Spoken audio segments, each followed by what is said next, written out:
Welcome to Electrified. It's your host, Dylan Loomis. Just a heads up, I do have a family funeral service this week, so this will likely be my last video for this week. And today's episode will be compressed, but I wanted to let you guys know what's going on and go over a few quick items. First, we have Tesla hiring Gary Jiang, an Intel veteran who most recently was responsible for installing equipment and transferring Intel's leading-edge 18A tech process from a development fab in Oregon to the company's high-volume fab in Arizona.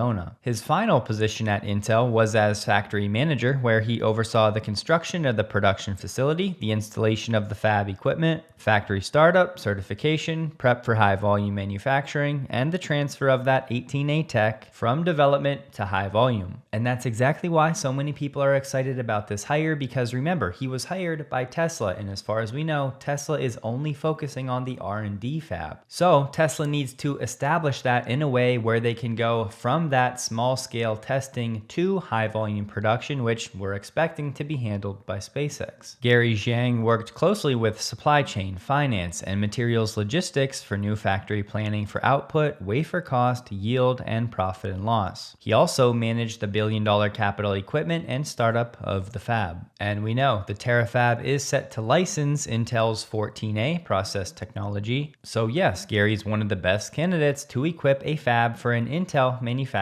node. Just know when you see Intel's 18A and 14A, that roughly translates to 1.8 nanometers and 1.4 nanometers. And the A in that label stands for angstrom, and just know that 1 angstrom is equivalent to 0.1 nanometers. So that's why they call it 18A. That's equivalent to 1.8 nanometers. And so far, the word has been that Tesla has plans to use Intel's next-gen 14A or 1.4 nanometer tech. This 14A technology is supposed to be state-of-the-art, pushing the frontier, but just know it is not ready today. Elon has hinted that it should be ready by the time the Terafab is actually ready for some level of manufacturing. So Tesla is expected to license that technology from Intel, and this will be a very deep partnership between Intel and Tesla and ultimately SpaceX. And as far as we know, Tesla is the first customer for Intel's 14A. And anytime we talk about Terafab, we have to remember the plan for now is for 20% of that compute to be for Earth and roughly 80% to be orbital. And arguably most importantly for all of this is the yields. How's Intel doing with the yields for 18A? Because as of 2025, they were having some challenges. For strong profitability and max efficiency, these companies want to get yields to 90-95%. But oftentimes, once they start low-level production, they'll be anywhere from 30 to 40%. And right now, the latest reporting is that Intel has taken its yields of the 18A process up to in the neighborhood of 80% as of June this year. But 18A is scaling and ramping to high volume production, a lot of it happening here in Arizona. And much of the progress with the new technology from 18A will help the learnings for 14A. And of course, the reason I'm explaining all of this is because the more progress Intel can make before things really get moving with Tesla's R&D fab, the more that will de-risk Tesla's own investments. So right now, 80% is definitely respectable, and a lot of progress has been made over the last 6 to 9 months. But at this point, it's also still not anywhere near best in class. But just know that's largely industry speculation and piecing together breadcrumbs, because Intel is not sharing those figures exactly. If you're still typing your prompts, your texts, your emails, or really anything for that matter, when it comes to the frontier of all of this stuff,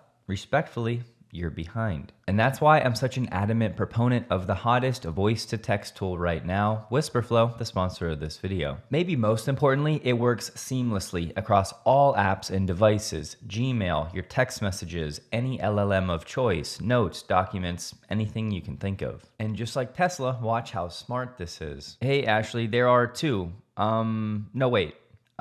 actually there are like 3 things Whisperflow does really well. It's insanely fast, it's incredibly accurate, and it fixes your mistakes. That's what they mean when they say speak naturally and send without fixing. And just like that, automatically it fixes my mistakes, it removes the ums and the likes, and it puts in a numbered list. And I can almost guarantee this has happened to many of you as well. You go to do a built-in voice dictation, say with Grok, you go on and talk, give all the proper context for 2 or 3 minutes, only to hit enter, and there's nothing there. But with WhisperFlow, let's say you forget to have your cursor in the box where you want the text. I then proceed to go on and give a long prompt, but rather than losing all of that and having to start over, WhisperFlow has a clipboard that captures all of your dictation. Then you just click WhisperFlow and paste last transcript. So with WhisperFlow, you will never lose another prompt again. And WhisperFlow really has been a game changer when it comes to emails for me. Here's an example. Check out this time comparison for the same email.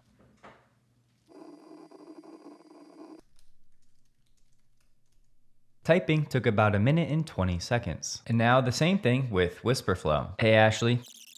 With WhisperFlow, it took 18 seconds. And you'll note there's more relaxed formatting because that's the setting I choose for my text. So yes, you can customize the style of the output to match your tone in different apps. And I have found when it comes to names and jargon, WhisperFlow is light years ahead of any built-in dictation. So if you want to save yourself time and become more efficient, be sure to check out my links in the description below for WhisperFlow and use code Electrified to get 1 month of WhisperFlow for free. I'm sure most of you have seen the video of Tesla's engineering test of the first production Cybercab in Austin. And I'll say Tesla's done a great job of confusing people because we've thought that we've been seeing production versions, but here they're saying this is the first production Cybercab. From here, my guess is Tesla will take at least 2 weeks to do testing just like this before we could see any Cybercab deployment. Today, Joe Tetmeyer said Tesla's doing a lot of pickup and drop off testing around the main factory, simulating passenger activities likely for the robotaxi service. Adon Guajardo captured this video of a Cybercab in Austin with the decals and no wheel and the supervisor on the passenger side.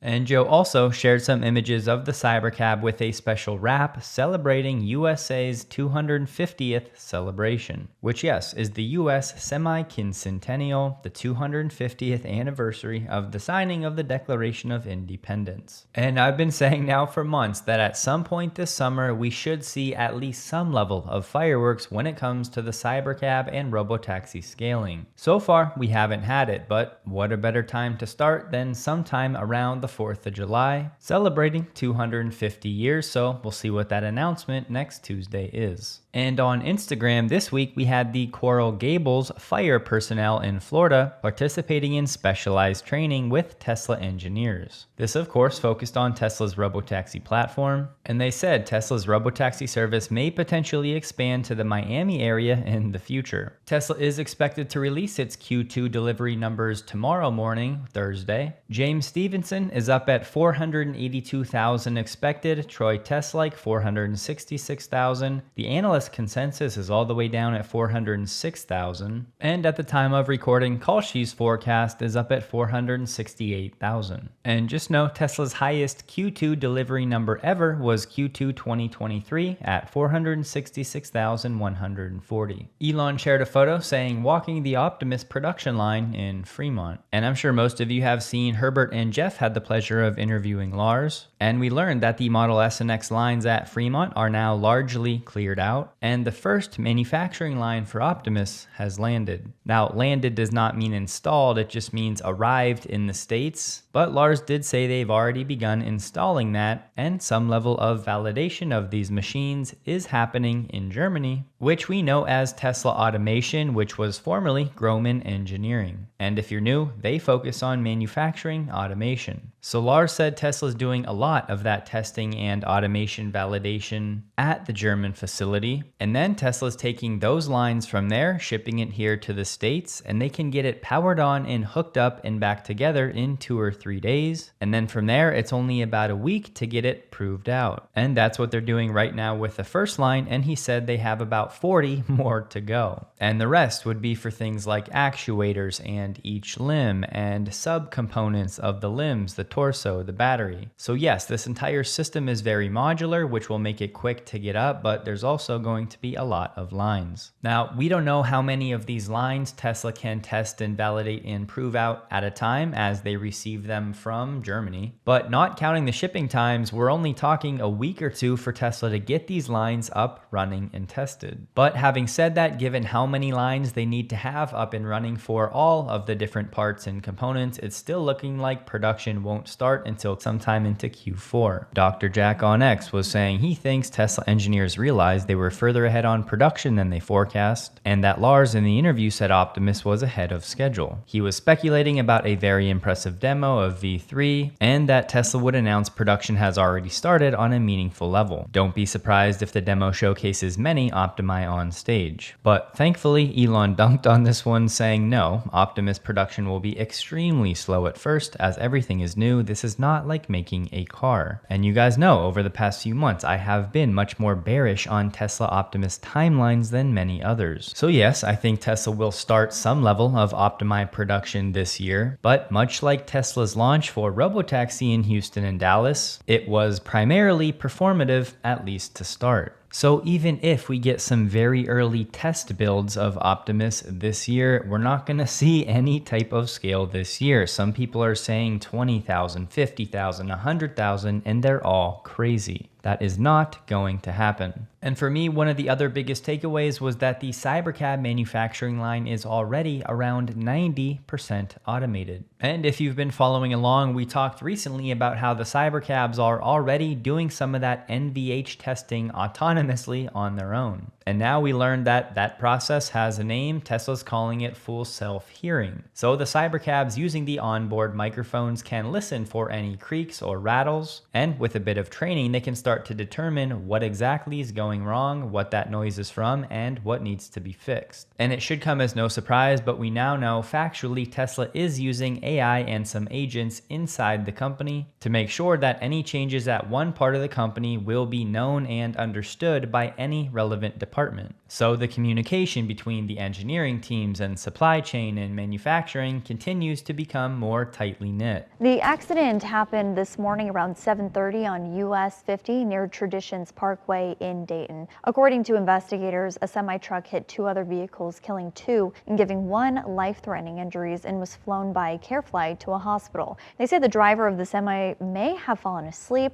but this is a developing story, so we'll keep you updated when we learn more. So this really is a terrible story. They said the Tesla semi hit two passenger vehicles that were stopped at a highway intersection in western Nevada. This was about 40 miles east of Reno. The married couple that did not survive was sitting at a light when the semi hit their vehicle from behind. But my question here is, if the Tesla semi driver really did fall asleep, why didn't something like the automatic emergency braking or any of the other safety features actually engage here? And who knows, if the driver's foot was slammed on the accelerator, then that would of course explain it. So very, very unfortunate. I'd imagine we'll hear more about this one in the future. I'd imagine NHTSA will have a look when it comes to the driver monitoring system. And some of you will remember, this is one of my biggest fears about being on the highway. If you come up to stopped traffic, having to worry about a giant vehicle like a semi coming up behind you if it's not paying attention. And guys, I know many people are sick of waiting. They're sick of hearing promises from Tesla. And based on expectations and from a profitability standpoint, it really has been a down few years for Tesla. But when you overhaul the entire company for new industries as the technology unlocks them, sadly that outcome should be somewhat expected.